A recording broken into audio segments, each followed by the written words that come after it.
ये 18 जून 2012 की बात है। पाकिस्तान की पश्तो सिंगर और स्टार गजाला जावेद आधी रिकॉर्डिंग खत्म कर अपने पिता, बहन और कजिन के साथ सैलून पहुंची थी।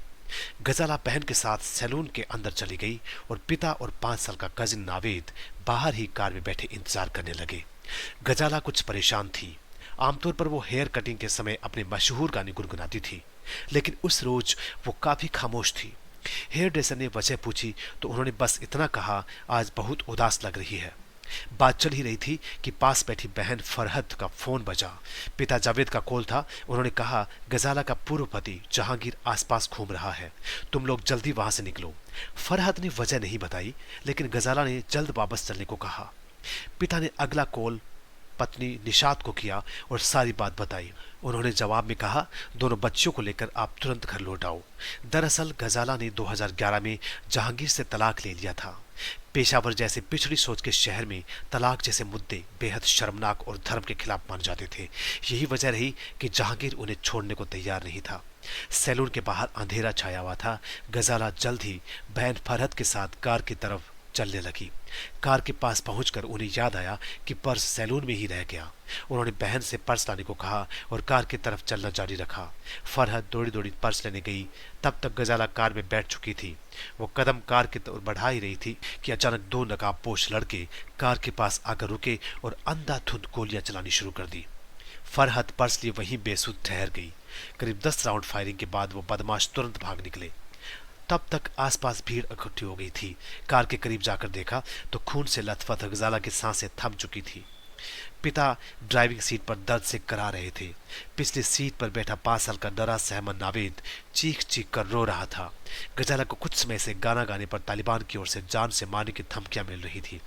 इस समय कई और सिंगर्स, डांसर्स की तालिबान ने हत्या करवाई थी, लेकिन जब गजाला की हत्या खुलासा हुआ तो हर कोई हैरान था। 1 जनवरी 1988 में गजाला जावेद का जन्म पाकिस्तान के खैबर पख्तूनवा के स्वात वैली के बेहद गरीब परिवार में हुआ था।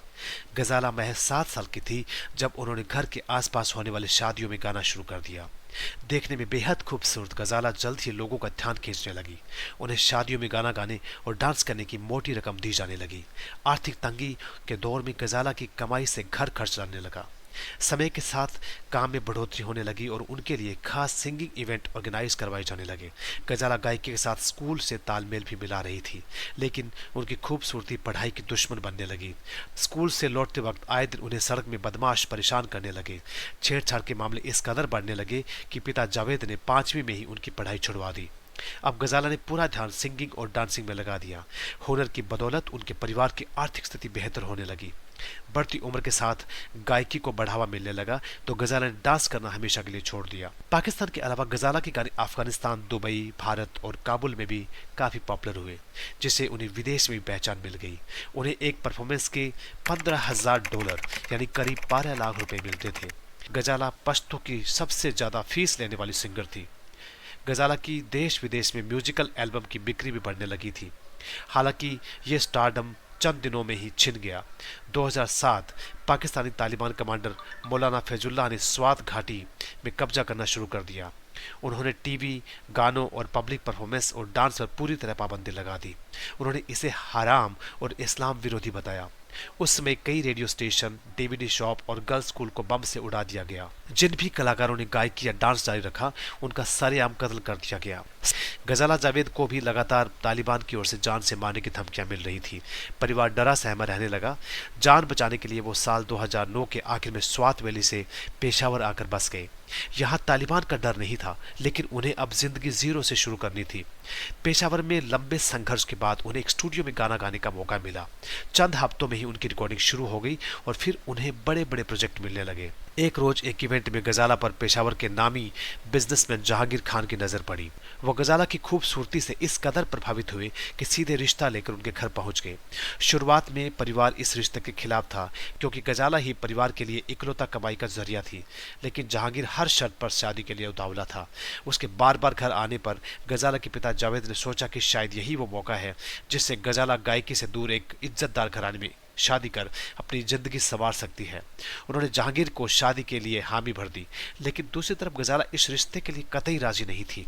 परिवार ने दबाव बनाया तो उन्होंने कई दिनों तक खुद को कमरे में बंद कर लिया। वो कई दिनों तक रोती रही, लेकिन परिवार ने एक न सुनी। परिवार जुबान दे चुका था। उन्होंने एक रोज निकाहनामा तैयार करवाया और ये कहते हुए गजाला से उसमें साइन करवाया कि ये यूरोपियन कंट्री के वीजा पेपर है। गजाला को अंग्रेजी पढ़ने नहीं आती थी, तो उन्होंने बिना सवाल किए वीजा पेपर समझकर साइन कर दिए। परिवार ने जब उन्हें सच्चाई बताई तो वो टूट गई, लेकिन अब वो इससे पीछे नहीं हट सकती थी।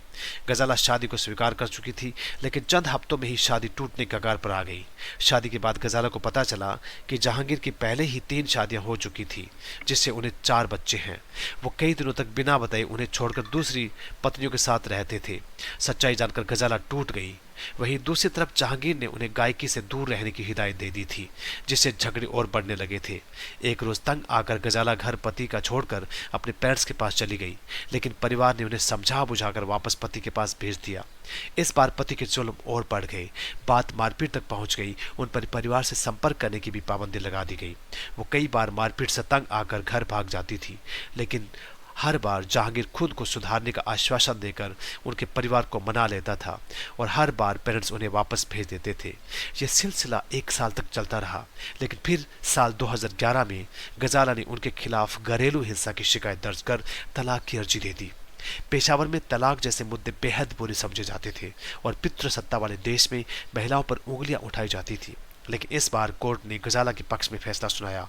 इस बार जहांगीर को बहुत गुस्सा आया। तलाक होने के बावजूद वो लगातार गजाला को मनाने की कोशिश करता रहा, लेकिन जब वो नहीं मानी तो वो उन्हें धमकियां देने लगा। वो आए दिन उन्हें कॉल कर जान से मारने की धमकी देता था। गजाला ने कई बार नंबर बदले, लेकिन किसी न किसी तरह वो नंबर निकालकर उनसे संपर्क करने की कोशिश करता था। कई बार जहांगीर ने गजाला के साथ ही सिंगर्स को भी धमकाया था। तलाक के बाद गजाला ने फिर से गानों की रिकॉर्डिंग शुरू कर दी थी, जिससे फैंस बेहद खुश हुए। गजाला को भी तलाक लेने पर थोड़ा अफसोस था। यही वजह थी कि वो कभी कभार जहांगीर के संपर्क में आ जाती थी।